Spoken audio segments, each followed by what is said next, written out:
ustedes bien saben y lo hemos mencionado desde el principio, se realizó una auditoría técnica que nos va a ayudar a contar con datos completos para el reporte epidemiológico y para el análisis y la tendencia de la epidemia en el país.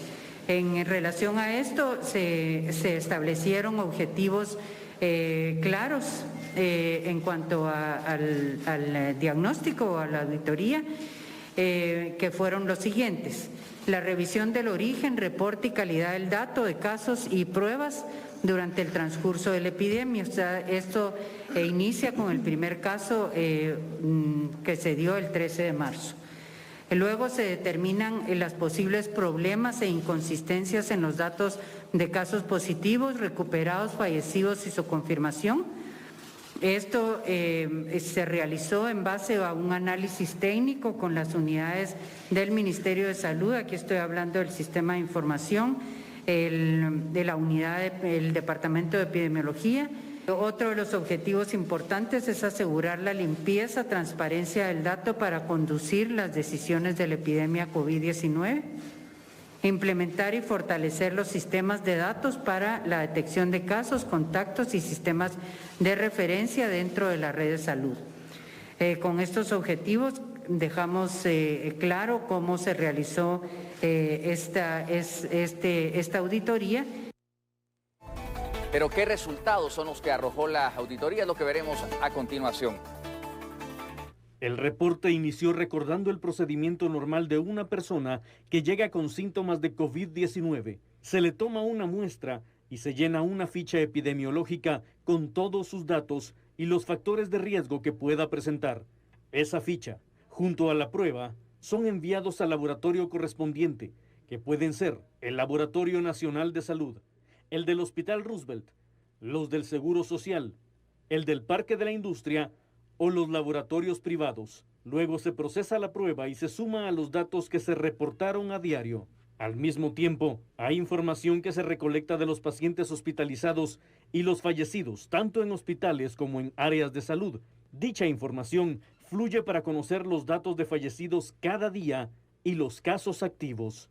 Los primeros informes revelan 64.500 pruebas de laboratorio procesadas y de ellas, casi el 50% han sido negativas. Pero un grupo de alrededor de 12.000 pruebas fueron reportadas como pendientes de resultado. El análisis técnico reveló que por lo menos 1.257 de esas pruebas eran positivas y 4.128 eran negativas. Es decir, pese a aparecer pendientes de resultado, este ya había sido reportado correctamente al sistema. Estos datos fueron parte de un reporte preliminar presentado ante el Congreso de la República. Sin embargo, se hallaron algunas inconsistencias ocurridas muy al inicio de la pandemia, en donde se muestra un pico pequeño de casos presentados en el sistema, que no se veía reflejado en el pico reportado al público. Por aparte, en la primera semana de junio, se vio una disminución en las pruebas positivas reportadas, pero sí se ven casos positivos reportados al sistema público, lo que dio una diferencia de casos. Se hicieron las correcciones pertinentes y los laboratorios privados, que hasta hace una semana tenían aproximadamente 8.000 pruebas sin reportar al sistema, entregaron los resultados respectivos hasta hoy. Y se han ingresado 9.000 pruebas, lo que corresponde a casi el 100% de ellas. Es necesario destacar que la mayoría de pruebas reportadas en el país provienen del Laboratorio Nacional de Salud y del Seguro Social. Parte de la inconsistencia surge de la hora de corte en el reporte de casos. La intención era dar los casos más cercanos a la fecha del corte. Sin embargo, este se hacía a las 3 de la tarde de cada día. Pero luego de esa hora continuaba la realización de pruebas, dando lugar a la inconsistencia. Por tal motivo, el Ministerio de Salud decidió reportar el número de casos y pruebas a las 11 de la noche con 59 minutos de cada día. Los picos que no se reportaron como tal correspondían al número de pruebas que el laboratorio no pudo hacer y que fueron corregidas con posterioridad. A la fecha, hay 8.000 pruebas pendientes en el Ministerio de Salud. Sin embargo, se corregirán con un nuevo método llamado procesamiento en grupos. Ahora, Cuando se hace el correlativo entre la emisión de resultados y el reporte general del universo del sistema conocido como CIGSA, existe una perfecta correlación, lo que puede dar tranquilidad a la población sobre el manejo de los datos. La epidemia muestra una escalada y no solo es perceptible en el número de casos diarios, sino en el número de casos positivos tras la realización de la prueba, correspondiendo a casi el 40% de ellas positivas a COVID, lo que significa un enorme contagio en la población. La auditoría refleja que los casos reportados públicamente y los del CIGSA reportados al corte del análisis reflejan que hay 158 casos más, es decir, el 0.84% del total. Este margen de error, menor al 1%, es prueba de la eficacia de la data. Desde el 20 de junio, cuando se implementó el sistema de corte distinto, hay una correlación casi perfecta entre el reporte diario al público y el sistema CIGSA.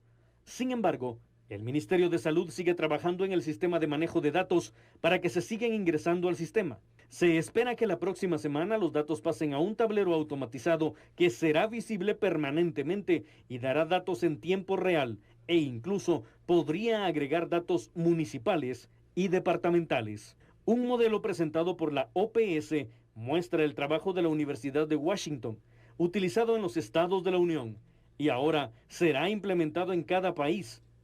Estas proyecciones reflejan que la curva va hacia el aumento y predicen que quitando las restricciones y no utilizando la mascarilla universal ni respetando el distanciamiento social, para los primeros días de septiembre podría haber hasta 12.300 muertes en Guatemala, cifra que puede contenerse si se usa la mascarilla eficazmente y se respeta el distanciamiento social y las medidas necesarias indispensables.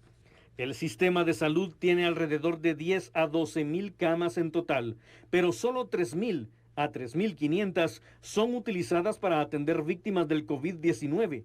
Y si no se aplana la curva y se contienen los contagios, será necesario contar con 15.000 camas cuando alcancemos el pico de la epidemia, que se espera llegue a mediados de agosto, fecha para la cual se necesitarán casi 3.000 camas para el intensivo. La amenaza de esta pandemia es real y todos podemos ser alcanzados por el virus. Es indispensable mantener las medidas preventivas con toda rigurosidad para evitar más contagios. Es deber de los guatemaltecos cuidar a nuestra familia y detener el avance del SARS-CoV-2.